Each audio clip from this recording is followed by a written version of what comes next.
Pinangunahan ng Presidential Communications Office ang tree planting at waste retrieval activity sa San Jose del Monte, Bulacan ngayong araw. Bilang pakikiisa yan sa selebrasyon ng National Harbor Day at suporta din sa panawagan ng Marcos Jr. Administration na labanan ng epekto ng climate change. Si JM Pineda sa sentro ng balita.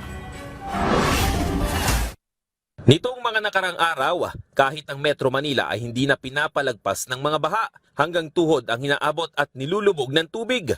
Paiba-iba na rin ang panahon, kung minsan umaaraw at kung minsan ay malakas na ulan ang bubungad sayo. Sa gitna ng mga yan, kalikasan ang pwede nating kapitan para makaiwas sa mga malalaking trahedya, kaya isa ito sa dapat pangalagaan sa Pilipinas. Yan ngayon ang target ng Presidential Communication Office o PCO sa kanilang programang pagtatanim ng puno at pagkuha ng basura sa daan. Mismong si PCO Secretary J. Ruiz ang nanguna sa aktibidad na ginawa sa Barangay San Roque, San Jose del Monte, Bulacan na isa sa mayabong ang kalikasan. Ang pangangasiwaan niya nito ay nasa kamay ng bawat isa.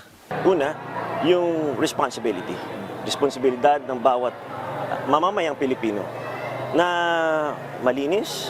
At syempre, yung basurang itinapon ay dapat rini-recycle po yan. Ang Barangay San Roque, ito pa kasi is ehemplo po ito ng sustainable development. Na bagamat may development ay kinakailangan natin na dapat mangyari is kinakailangan na sustainable yan.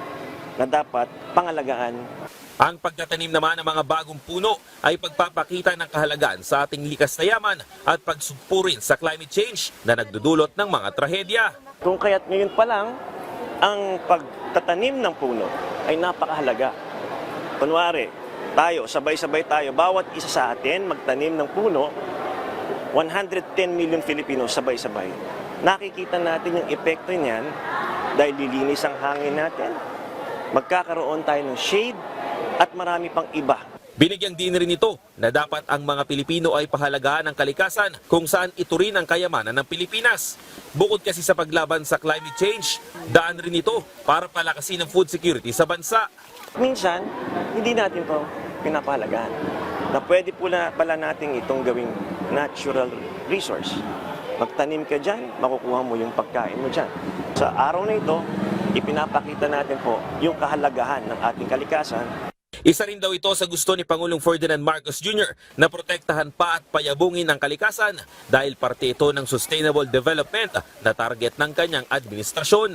Matutulungan din ng aktibidad ang mga magsasaka ng San Roque Upland Farmers Agrarian Reform Cooperative na siyang mag-aalaga sa mga punong itinanim sa lugar. JM Pineda para sa Pambansang TV sa Bagong Pilipinas.